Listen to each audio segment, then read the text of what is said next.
Welcome back to Short Time with Vin and Dave. Vin Ebenau, Dave Crossan with you. And joining us here this hour is Bobby Skinner from Talkin Giants, part of Jomboy Media there. Bobby hosts the Talkin Giants podcast with Justin Pennick, covering all things Giants through training camp and the preseason, obviously into the regular season as well. So, Bobby, before we dive into all things Big Blue, just want to welcome you onto the show.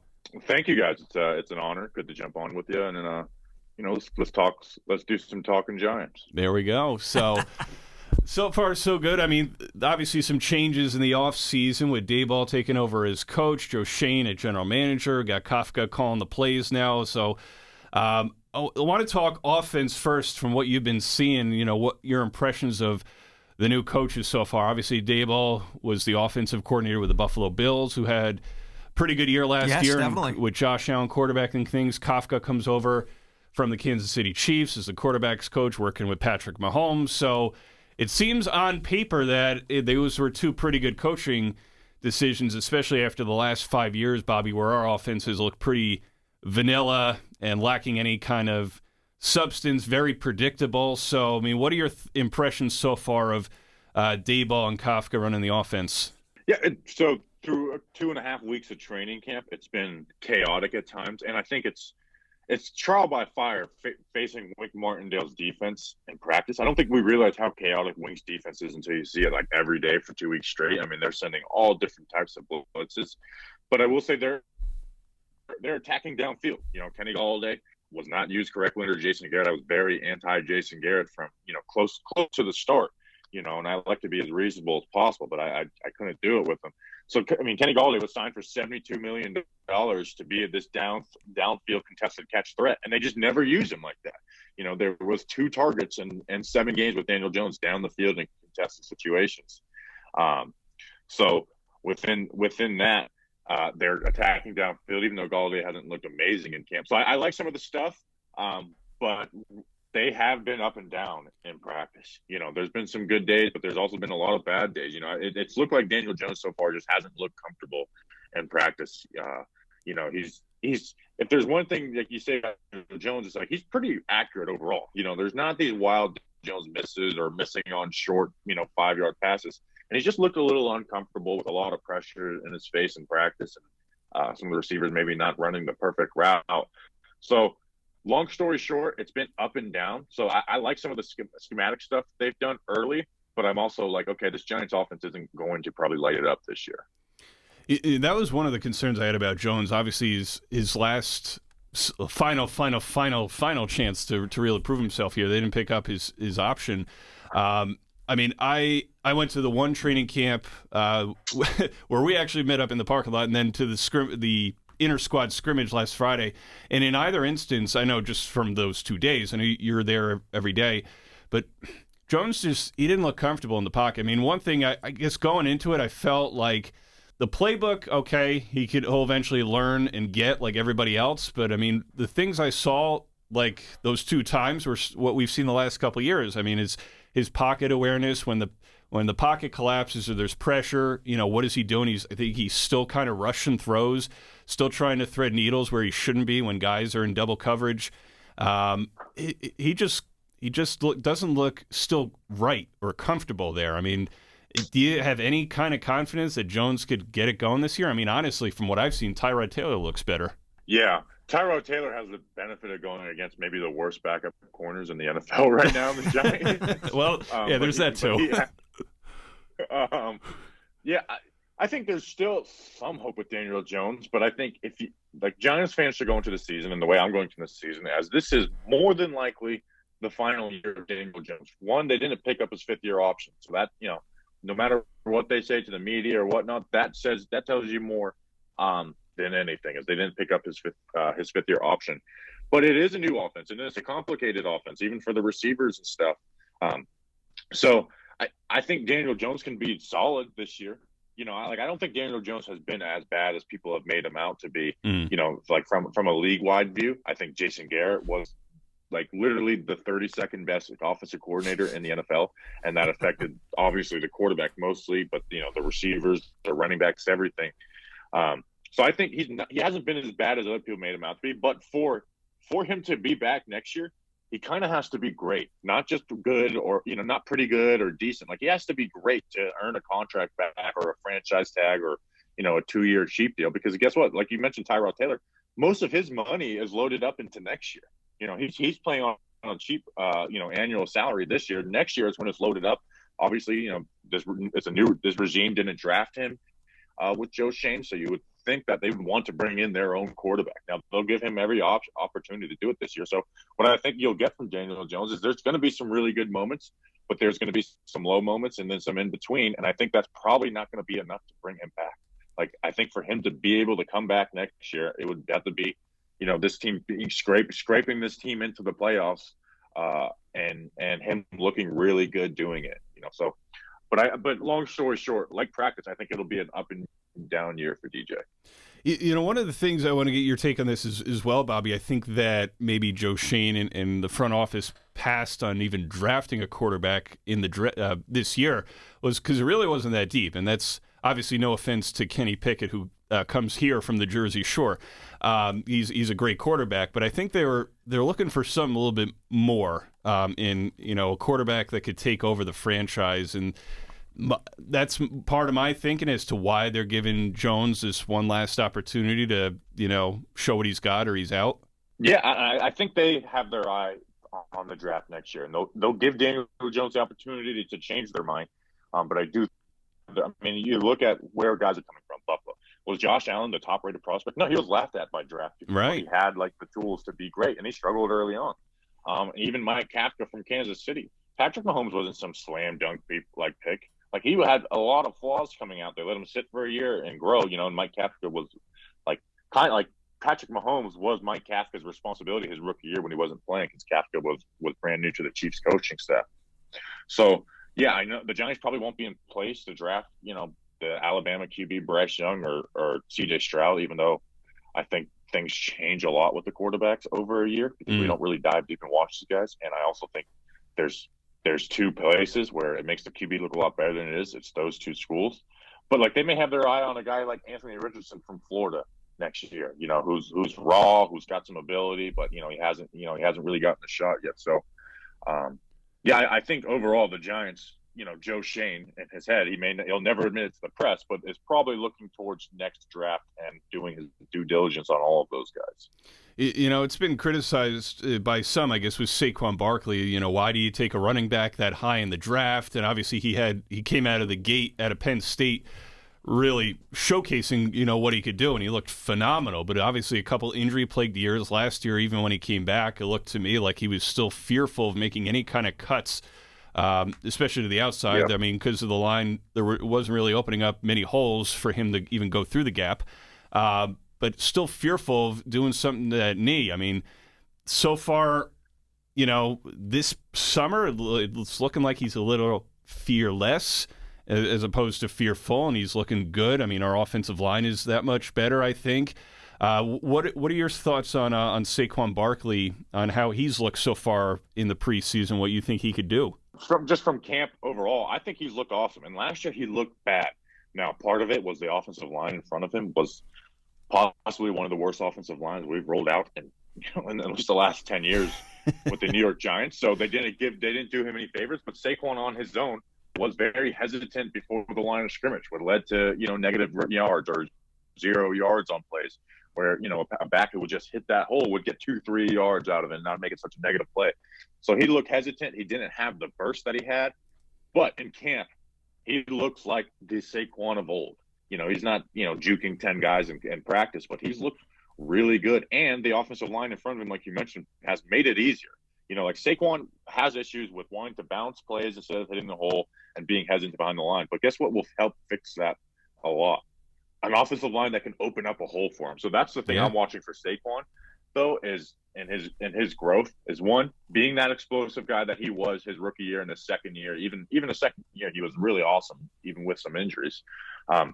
So being that superstar, having those superstar plays. But what I want to see out of Saquon too is that, hey, when the hole's not obvious, and but there's a sliver there, hit that thing and get 2-3 yards instead of thinking twice and thinking about bouncing in and trying to make a home run out of it. Like, that would be, if I was the running backs coach, I would be beating into him. It's like, hit that. I want you to hit that hole. And guess what? If you get 3-4 yards worth of depth, then if you want to be this playmaker, go and do it. But we want you to have a mindset of getting north and south, and those big home run hits will come to you. What do you think? What are your thoughts, Bobby? We're talking with Bobby Skinner of Talkin Giants on just the running back depth. I mean, Breida's looked good from what I've seen in training camp. Do you think the combination of Barkley and Breida and everybody else is going to be enough for the Giants' running attack this season? It's very thin. Like, I like Breida, but Breida's a speed back. You don't want to give Breida, like, if Saquon were to go down, that would be like, okay, like, Breida's not the guy you want to give 15, 16 carries to in a game. But in his role as that backup, I love Breida. But after that, it's pretty thin. I mean, right now, their third running back is Antonio Williams, who was a practice squad guy for Buffalo, who had one game versus Miami in a couple of years and actually looked good. I think he's the guy that, like, I think if Saquon were to go down, I think Antonio Williams would get a lot of carries because he is that type of guy who runs behind his pads and, you know, gets north to south, gets that cutback when it's there, but it's very like, I'm gonna get you my 3-4 yards a pop, and call it a day. So I like Williams more than most, but again, he has done nothing in the NFL. So the depth behind them is very thin, but if healthy, I like having Breida as that too. How much, I mean, obviously you mentioned earlier as well with the offensive line just being, well, just so bad for so many years, not opening holes, not blocking. I mean, we had the whole experiment with Eric Flowers, you know, pretty much every time he got beat off the edge there, he was grabbing somebody and getting called for holding or some other penalties. We had there. A first-round pick and the biggest offensive tackle contract in NFL history, and they were both bad, and Nate Solder and Eric Flowers. So bad.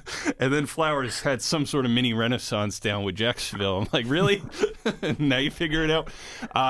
Obviously, Andrew Thomas, a love. I think, in my opinion, I think he's the best offensive lineman. I want to get your take as well, but I think adding Evan Neal and doing some of the other changes in the offseason, we'll see what Shane Lemieux can do as well. But what are your impressions with the offensive line? Do you think that the Giants front office finally figured it out, led by Joe Shane, and putting together an offensive line that could block, put together enough time for Jones to get passes out, put out holes in the A gap or B gap or wherever for Barkley and the running crew to get on by? Is this a sustainable offensive line, or do you think there's still a lot more work to be done? I think they're on their way to getting it right. But like you mentioned, Andrew Thomas is very good. Like, I'm a big Andrew Thomas fan. I think, you know, he's top 10 in all pass blocking statistics for tackles in the NFL. He just doesn't get the national recognition because he had a bad start to his rookie season and then also played on the New York Giants last year, with Mike Lennon and Jake Fromm finishing the season, so no one cared. But I think this year they're going to be able to run the rock. Like, Evan Neal, he's going to be able to run block. Mark Lewinsky's a better run blocker than pass blocker. Feliciano is probably the weakest link run blocking wise on there, and he's a serviceable stopgap. And Shane Lemieux, even through all his rookie struggles, was a good run blocker. But I do think in pass pro, they may have some issues. I think Evan Neal will have some rookie struggles. Mark Lewinsky was never the greatest pass blocker, and with the Colts, Feliciano can have his big time flaws, and then Lemieux was very bad as a rookie. I think he's going to improve from there, but the hope for Lemieux as a pass blocker is to get to average and then be an above average run blocker. That's his path to being a long-term NFL offensive lineman. So I don't think he'll ever be more than just an average pass blocker. So I think this year you're going to still see some issues with the pass blocking. Now, Andrew Thomas being the left tackle on the blind side will help you hide some. You know, we even saw last year, before Jones got hurt, Jones was able to avoid sacks because his left tackle was fine. When Andrew Thomas went down, then it became an issue. You know, that helped with his pocket, presence and mobility a lot more when his left tackle was fine compared to having Nate Solder and then first half of rookie Andrew Thomas. So I think it won't be, some huge disaster unless they're facing a Wink Martindale type defense where it has been a disaster at times. So pass blocking, I think there will be some issues. It's not going to be something that we're celebrating, but I think run blocking wise, they're going to be able to run the rock this year, and it's going to help Saquon out a lot. And Bob, what are your thoughts on the offensive line depth? You mentioned obviously when Thomas went down, we were in a little bit of trouble last year, but do you think enough has been done to, obviously, even if, let's say, our starting line stays healthy the entire season and they're doing well, but if there are instances where they need to step out for a play, a blow, or they're out for a quarter or something like that, something short term, do you think that there's enough depth on the offensive line with the Giants to carry the load while, somebody's out? No, is the simple answer. Yeah. Right now, the backup tackle right now is their third-round rookie guard in Josh Azudu, who had missed the last 2 practices. So I'm not sure, what the status is on him at this moment. But right now, if Andrew Thomas or Evan Neal will go down, I mean, they're playing Eric Smith. Like, do you guys remember the second half of that Jets game in 2019? Oh. That Eric Smith. I know we try to forget. Yeah. And I'm not joking in this. If one offensive lineman goes down, the replacement for every single one of them is Josh Azudu, a third-round rookie out of UNC who's got to work through some of his stuff before he's ready to go. If Andrew Thomas or Evan Neal go down, he's playing tackle. If the guards go down, he's playing guard. If the center and Feliciano goes down, Lemieux's moving over to center, he's going to guard. So right now he's the swing everything. And God forbid if 2 guys went down, it would be a real disaster. Like happened last year. Last year you lost Lemieux and Gates, and you went from an offensive line that still wasn't that good to just a total disaster. So I think right now the depth of the offensive line is not even on the roster. I think it's going to come after 53-man cutdowns. Bobby, we have to step out for a break, but I have one quick question before we do. What have you heard about Nick Gates' health? Where is he at? Yeah, I try not to pry with him too much because, he's our guy. But I if I were a betting man, I would say view this year as a gap year for him. Let it, I wouldn't expect anything out of him. I think I would view it like Richie Sawyer back in the day. This year is going to be a year for him to get healthy. And then next year will be the year to see if he's back. But it's a shame, man. He would be at the level that he was playing. Like, after the 2020 season, we do an awards, and you said a quick question. I'm turning it into a long one. We do awards. We do most outstanding player offense and defense. Mine was Nick Gates. Think about it. It wasn't Jones. Someone said Wayne Gallman. I won it. Andrew Thomas got better as the year went around, and Nick Gates was a better offensive lineman than Kevin Zeitler by the end of the year. Yeah. And then it was definitely not any of the receivers or tight ends. Evan Ingram caused 5 interceptions on his own. Oh, Ingram. So right now, if depending on where Evan Neal is at a rookie, he would be the second best offensive lineman, like better than Lemieux, better than Feliciano, better than Glowinski, and then it's like, Evan Neal has to be better than him eventually, but right now it'd be the second one. So it breaks my no injury has ever broke my heart more than that Nick Gates injury. So I hope we really get him back in a year. Oh, same. He just seems like a great dude, and obviously he's such a talented line, and we needed that at center, and he provided that. So hopefully he'll be back sooner than expected. Bobby, we got to step out, and we got to make Wink Martindale happy on this show. So we want to talk defense coming up next. Can you hang with us? Sounds good. All right, more Short Time with Vin and Dave and Bobby Skinner of Talkin Giants right after this. Hey, this is UFC Championship fighter and Toms River High School East alumni Frankie Edgar, and you're listening to Short Time with Vin and Dave on 94.3 The Point and 105.7 The Hawk. Dave and Vin, these guys are the buzz. Let's face it, investment concepts and financial planning can be very intimidating and confusing. Shoreline Wealth Management addresses that feeling head on. Their goal is to educate you while offering financial advice without buzzwords and jargon. Shoreline includes you in the process and makes you comfortable every step of the way on your path to financial freedom. Shoreline Wealth Management is your financial anchor. Visit shorelinewealth.com for more information today. Shoreline Wealth Management, with offices in Manchester and Manahawkin. Securities offered through LPL Financial, member FINRA SIPC. Welcome back to Short Time with Vin and Dave. Vin Ebenau, Dave Crossan with you, and with us is Bobby Skinner of Talkin Giants. We've been talking a lot about some of the off-season moves, preseason, how the offensive line is looking, and Jones and Barkley, of course, at running back and quarterback.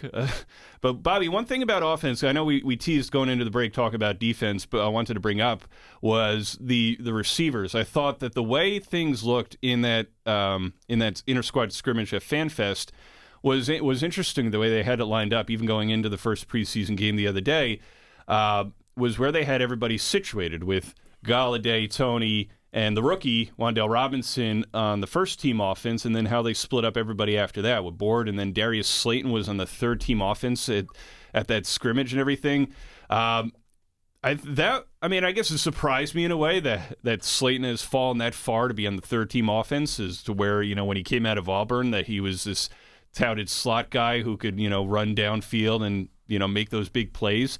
But I guess it also says something that Wan'Dale Robinson has really impressed Daboll and the coaching staff to get those first team reps. Obviously, we need Kadarius Toney to be healthy this year and stay on the field. But what are your thoughts on the receivers so far for the Giants? It's a diverse and talented group. Like all these guys are different. Kenny Galladay is that guy who's not going to get a ton of separation, but is that big physical presence who can make those contested catches down the field. Wandale at 5'8" is that like shifty slot guy that you want to get some manufactured touches in, but has that short area speed.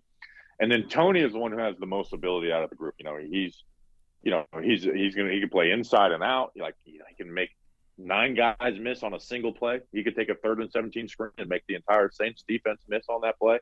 So he is like I think Wandale's going to get a lot of targets, a lot of he'll average like 8 yards per catch. Galladay will be hit or miss, whether he's catching those balls downfield. Toney is like the X factor for that room because he can be, 70 yard per game type of guy, or he can deal with injuries and not be reliable and be at, 40 yards per game like he was last year, which wasn't bad for a rookie, but with all the missed games, it really was like a sour taste in your mouth with the rookie season. So Toney is the guy who I think can be the star of this room. Like I think by the end of the year, hopefully Toney is that clear wide receiver 1.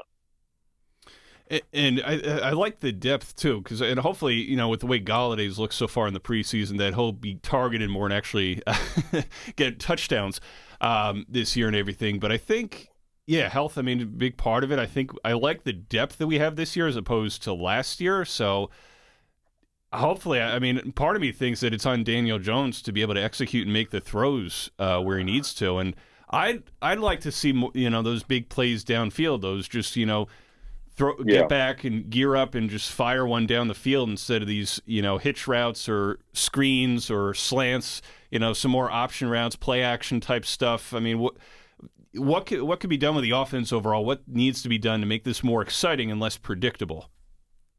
Yeah, it's like you said, it's a talented, diverse, but also flawed wide receiver room with some of their issues. But I think, like you said, it comes down to Daniel Jones because there is talent in this receiver group. And Daniel Jones' best strength over his career has been his passing downfield. If you look at by the numbers, he's been the best one the last 2 years. The issue is they haven't done it enough. Regardless of how good he's done it, they haven't done it nearly enough. So I would go closer to that rookie year where it's like, hey, is it as efficient? No, but we're getting points. Which as a rookie QB with Nate Solder and Mike Remmers as his tackles and Darius Slayton as his wide receiver 1, they were a great offense, which I think is pretty respectable for, a rookie in that situation. I think it comes down to Daniel Jones. Pull the trigger, man. Not everything's going to be perfect for you. The offensive line is going to break down on you, but instead of, taking a sack or a 2-yard pass or, deflected pass, throw that ball at the Galladay. Let him make a play, take plays that be negative plays and give you a shot at having a big play out of it. So I think it's, what Brian Daboll and Mike Kafka have to kind of, beat into him is we want you to go back. And guess what? If you don't go back to, the way you were at Duke in that first rookie year, you're not going to be here long term. So he's just got to have get back to a little more of that gunslinger mentality. Obviously, you can't have the fumbles that he had his rookie year. Yeah. You can't have these these head scratching interceptions. Interceptions will happen, but get rid of the head. They're just the total head scratchers. Right. And if you do that, and this offense puts up points and win some games, then you'll be back next year. But if you just look average, then you're not going to be back next year. So the pressure is going to be really on him. In the words of Dan Marino, pick a guy and let it fly. Especially when you got a guy like Galladay. It's funny, we're talking about Galladay. I'm doing my notes on him for an episode we're doing. And one of my bullet points right here is it has to be into DJ's head that if you get single coverage, throw it regardless if he has a step of separation or not, because that's the kind of guy Galladay is. And I think you'll have some times where it's frustrating, but you're going to have some really good moments out of that too. Yeah, he's got a ton of speed and great hands. And, obviously I think going up against Wink's defense, like you mentioned earlier, is a good test, a litmus test for Galladay, Jones, and the entire offense because, Baltimore just kind of said, all right, well, we want to move on. The Giants were like, yeah, we'll take him. So good things out of the defense, and hopefully, stays healthy. Obviously, Blake Martinez back this year. And I think that was just such a huge letdown. I think the defense really started going down each week after Martinez was out. Although I will give credit to Tate Crowder, who stepped up and had a really good season filling in there, mostly at middle linebacker. But we got Crowder, we got Martinez it's a secondary. We got Julian Love, obviously the X-Men and Xavier McKinney. And then this new guy out of Oregon, Kayvon Thibodeau, who I saw beat Andrew Thomas like a couple times in that scrimmage a couple weeks ago, the inter-squad scrimmage. So I think I'm more confident about the Giants' defense going into the year than the offense, but I think that's a tribute to Martindale, but also the kind of talent that's on the defensive side of the ball as well. What are your thoughts on the defense, Bobby? They are going to live and die by the health of their three cornerbacks. Because right now in practice, like you mentioned, it's looked good. They're getting pressure. Kayvon's looked good. Leonard Williams has looked better. And Dory Jackson has looked good. Aaron Robinson has been hit or miss, but not horrible. But if you lose a Dory Jackson or Aaron Robinson, that depth is so thin, and it's going to be a huge issue where teams will be able to pick on our corners, regardless of how much pressure we're getting from guys winning up front and some guys rushing free with the blitz.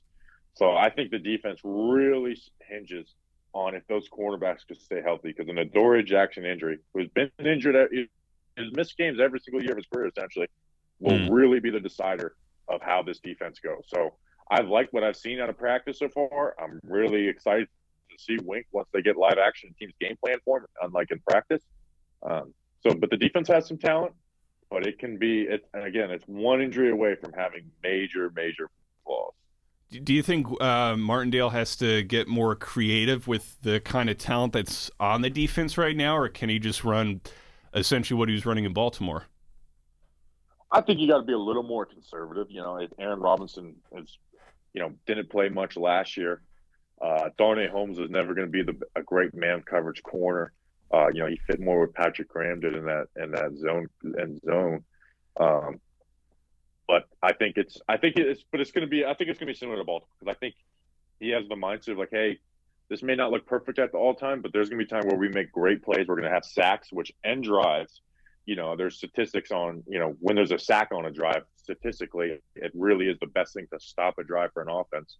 So I think they're going to have an idea of like, hey, we're going to give up some plays, but we're going to be aggressive and we're going to try and end drives that way and then force turnovers. So I think there is talent. But I think Wink will have to adjust because injuries are going to happen. Yeah. Who's it going to happen to? So that'll be the most interesting with Wink, is what happens when, even a guy like Julian Love goes down and your next safety is Andrew Adams. So, that'll be the most interesting thing with Wink, is what happens then, because that's when he had issues last year in Baltimore. I don't want to pass over rather the special teams unit, but Graham Gano's Graham Gano. No, you could pass over special teams. I hate talking about special teams. All right, well, we'll just say it's Graham Gano. He's doing a great job. We'll move on. Well, I will say James Gillian was wearing the same shoes as me the other day, which made me feel good. Oh, there you go. Shoes as a punter. Hey, he's looked good so far. Yeah. We need good special teams, and hopefully C.J. Board or whoever ends up doing most of the returning throughout the season can give some good field position there. Bobby, it's an interesting division, the NFC East, last few years. I don't know. Washington is Washington. I think my guess is they're hanging toward the cellar there, and Philadelphia has really beefed up some of their picks the last couple of years. I think they're near the top, and who knows what to expect out of the Cowboys, going into the year as well, with Ezekiel Elliott running the ball. But what are your thoughts on the Giants as they stack up against the rest of the NFC East?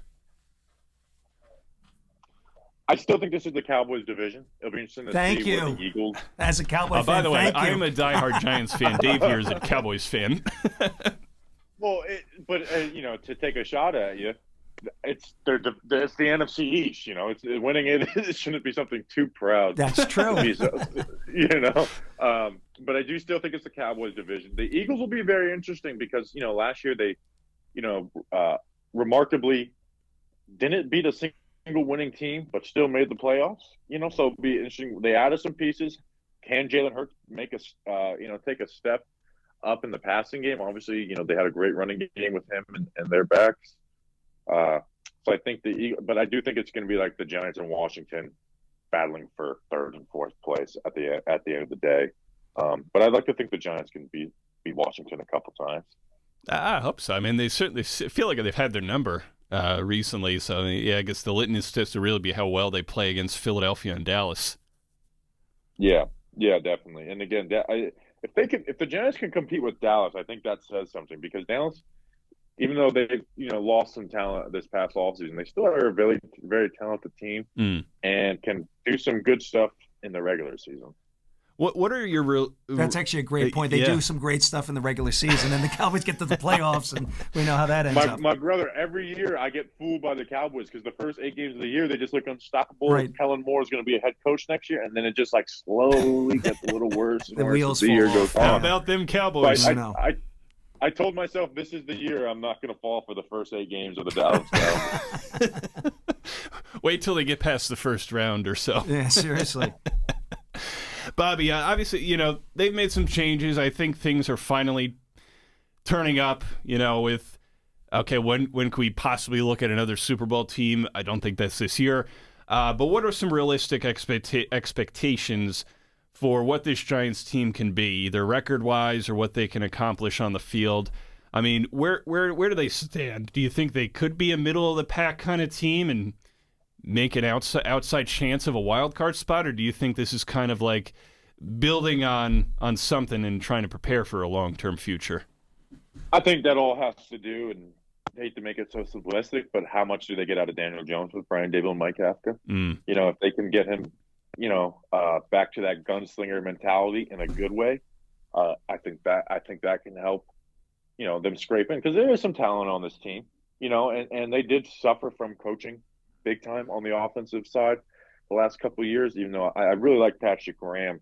But obviously Wink Martindale is extremely qualified. He's coached a bunch of number one defenses over the last few years, even though last year was a down year with some injuries. So if Wink can get that defense to middle of the pack, and then this coaching staff gets the most out of Daniel Jones, regardless of what you think the most of him can be, yeah, I think this could be one of those teams that scrapes into the playoffs with a wild card, especially now that we have that 7th spot. Like, I don't think that's crazy, but at the end of the day, my goal and realistic goal for the Giants is be the team that beats the bad teams.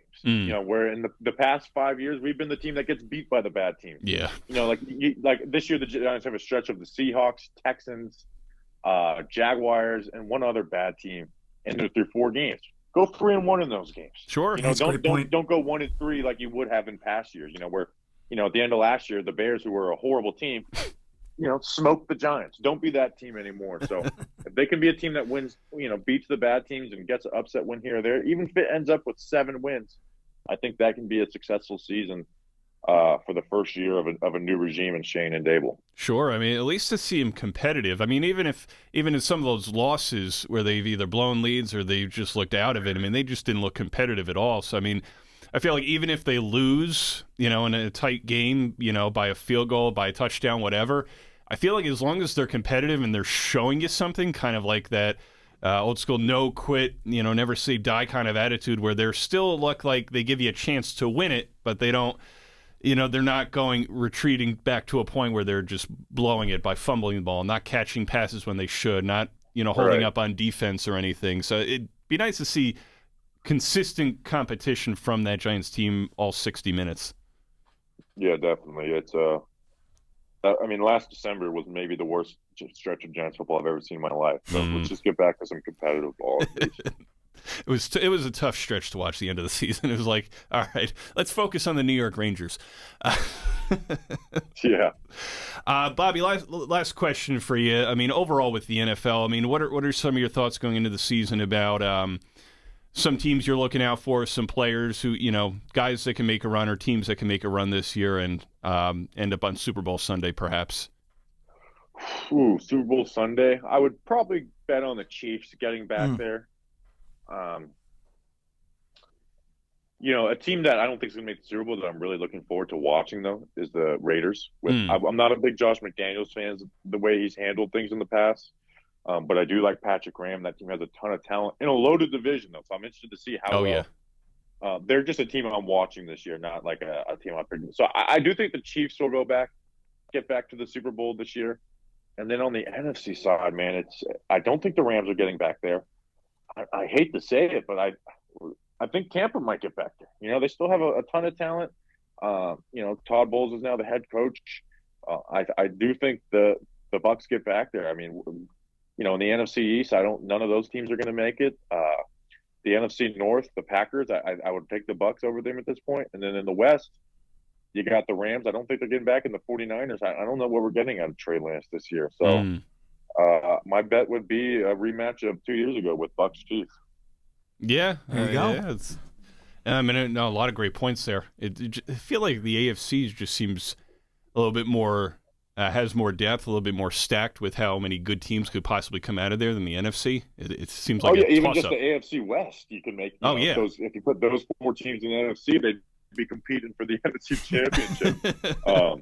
You know, with Russ now on the Broncos, everyone's on the Chargers for good reason, and then like I mentioned the Raiders earlier, like just that conference is insane. So the NFC, I think at the end of the day, I'm just going to pick the QB I trust the most, and that's Brady. There we go. It makes sense. He's got a lot of good receivers to work with too. Bobby, thanks for joining. Julio Jones is a wide receiver 3. I don't care how old he is. That's still insane. Yeah, when you have Julio right there, then you're doing all right. Yeah. Bobby, like your replacement for Antonio Brown is a Hall of Fame wide receiver and Julio Jones. Yeah. I mean, that's definitely an upgrade on multiple levels, including personality. just a bit there. Well, at least we know Julio's not going to just quit on his team in the middle of the third quarter and run off the field. Yeah, I was gonna. Well, quitting off on your team and running off the field is one thing. Quitting on your team and doing dances with your shirt off on the field is something I don't think we'll ever see again out of an NFL player. Only Antonio Brown. Yeah. Oh goodness. Well, it should be a fun one, Bobby. Thanks for joining us to discuss, obviously, everything with the New York Giants and your take on football as well. We'd love to have you back on, throughout the course of the season as well and talk some Giants. No doubt. Appreciate you guys. Thanks a lot. Thank you so much. That is Bobby Skinner of Talkin Giants. He has the Talkin Giants podcast presented by on Jomboy Media. You can follow them on Twitter and Instagram and Facebook and check out Bobby and everything with Talkin Giants. Give him a follow. More Short Time with Vin and Dave coming up next. Hi, this is high performance executive coach Dana Cavalier and former director of strength and conditioning for the New York Yankees. And you're listening to Shore Time with Vin and Dave on 94.3 The Point and 105.7 The Hawk. It's always great to hang with champions, and these two guys are champions. Whether you are in the early stages of investing, getting ready to retire, or planning your estate, you need a financial planner who will guide you on a clear path with honesty and transparency. Shoreline Wealth Management provides clarity through the complexity. Shoreline's system is straightforward. They will understand your financial circumstances, identify goals, analyze current plans, and customize a path to position you to reach your goals. Shoreline Wealth Management is your financial anchor. Visit shorelinewealth.com for more information today. Shorelinewealth.com. Securities offered through LPL Financial, member FINRA SIPC.